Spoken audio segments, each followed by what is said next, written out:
This is another edition of Challenging Charlton, and I'm here at Great Falls High doing a little track competition against a pair of stud incoming juniors for the Bison. That's Steele Harris and that's Scarlett Harris, and we're gonna do some more long jump and some more activities on the track. You guys ready to go? Let's do it. For the fourth straight year, Fairfield Athletic Director Mike Schmidt is running his annual basketball shooting challenge, and the sound of a swish is what he hopes to hear from all the kids participating.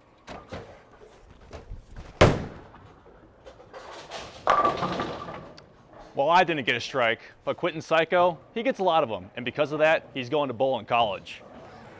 Howdy folks, it's time to saddle up for the largest one-day event on the annual PRCA Montana circuit, as competitors are here in Augusta for the town's 88th annual rodeo on this Sunday.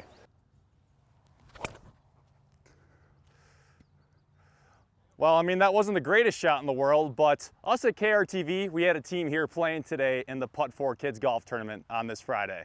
20 years ago, the Great Falls High football family suffered a tragic loss as Derek Dowson passed away unexpectedly at the age of 16. But for the last 10 years, his memory has lived on through the symbolic passing of his number 40 jersey to an incoming senior who represents the same qualities that made Dowson such a respected teammate. It just kind of blows my mind. These young men are they're just amazing young men, and just kudos to their parents. They've done a great job with them, and it was very interesting to listen to the different perspectives that they've had on everything. To hear how they're kind of living that legacy and creating their own legacies and making their own was really just incredible to hear. An amazing group of kids, and it just really gives you hope for the future. Derek's mother, Angie Dowson, and his sister, Nicole Marchand, along with the whole family, is beginning production on a piece alongside Red Leg Studios out of Billings to chronicle the jersey's legacy. Originally, it was an idea of just an article that every year was updated with the new number 40 recipient, so that there was kind of a year-over-year record. And it's really through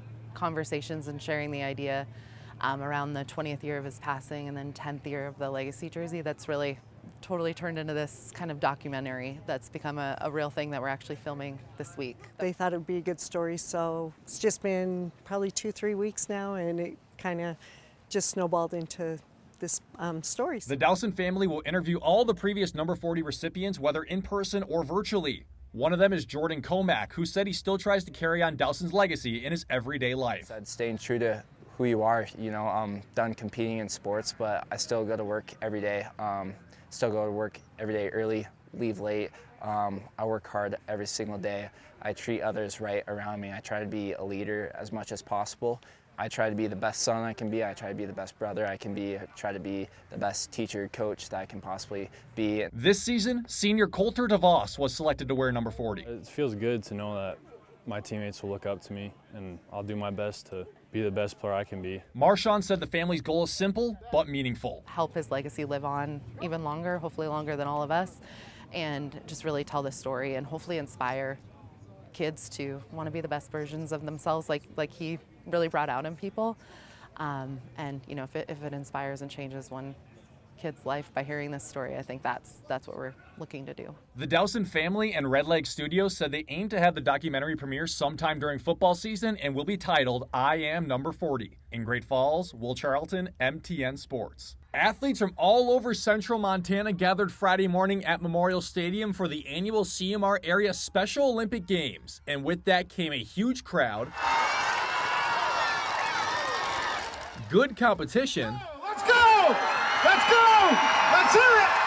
and lots of camaraderie. It's an awesome experience for me. I mean, I've done it many a times, and yeah, it's great. I have many of my friends here. I have a best friend from Lewistown and a best friend from Shelby, and my fiance who's also here. So yeah, it's all good.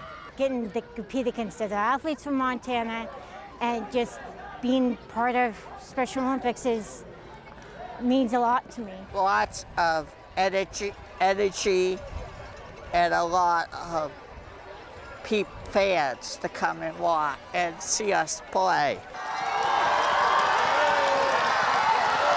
Just listen to the pure energy brought in by the fans. This is what it's all about. And you heard it right there from athlete Nick Roberts. But of course, while it is competition, High fives were going around and smiles were on so many faces. Nothing but an overall positive environment. What more could you ask for?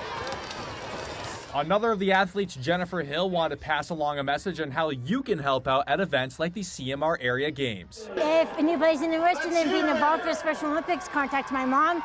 She works for the Special Olympics office. If there's more you want to do to get involved, please come down and volunteer your hours. Make sure to stay in tune with our MTN Sports Special Olympic coverage coming your way over the next 3 weeks leading up to the state games, which will take place in Billings May 14th through 16th. In Great Falls, Will Charlton, MTN Sports.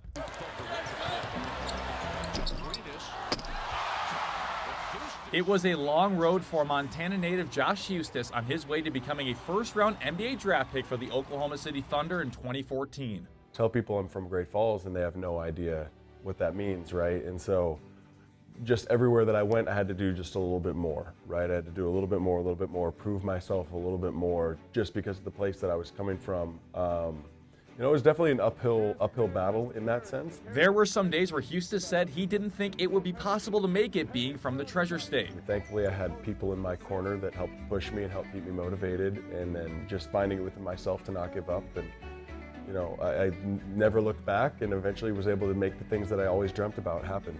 He said his family was big in helping him realize he can accomplish his goals. But hearing it from them and feeling in my heart that I was doing it for them and I didn't want to let them down and I didn't want to disappoint them by giving up, it just pushed me further and further. And I had, like I said, an amazing support system that kept me motivated and kept me staying positive. During his senior year of high school is when Eustace said he really felt that this dream could become a reality. I spent the summer playing AAU and seeing myself playing games in front of Kentucky and Duke and North Carolina. I mean, these huge schools, and holding my own, playing good in front of these schools, playing against the top players in the country, and starting to get noticed and getting offers and seeing myself get ranked. And I'm like, oh, like, I can do this. Eustace extended an important message on when you might be facing obstacles in life when trying to achieve your goals. Like, you have two choices. You can let it defeat you or you can defeat it. And I've never been one to want to be defeated or feel okay being defeated. And I don't think anybody enjoys being beaten down. And so you always have that choice. And every closed door opens a different one. Thanks, Tom. Yeah, Broden Mullen of the East team is the first ever Montanan to play in the All-American Bowl. He was a top 100 player in the entire country, a three-star recruit heading off to the University of Arizona. He was playing in the game as a long snapper. He was ranked as the best long snapper in the nation, won some camps on his way to the game, and Broden Mullen made history for the state of Montana. Tom, Greg, back up to you guys. Hello, everyone, and welcome to another edition of MTN Sports Extra. I'm Will Charlton, in for Tom Wiley tonight. We start the show with an honorary story of a former Montana Lady Grizz. Malia Kipp's legacy is an important one in Montana's history and what she meant for Native American athletes. News broke on December 31st that Kipp tragically passed away, but her impact will of course always live on.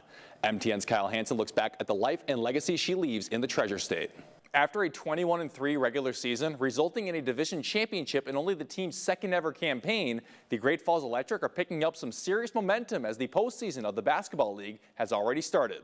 One of the top girls sprinters in Class B is Shelby's Reagan Torgerson, and it hasn't been an easy road for the Coyote to get to where she is today, as the sophomore has had some obstacles to get around to post the time she has this spring. More than 3,500 athletes from 65 Montana communities compete in Special Olympics. MTN's Madeline Heath introduces us to the 2025 Athlete of the Year. Well, there was a lot of cool moments over the past week in Montana, whether it be former professional athletes returning for camps or current professional athletes making history for the state. We have it here for you in this week's edition of MTN Game Changers.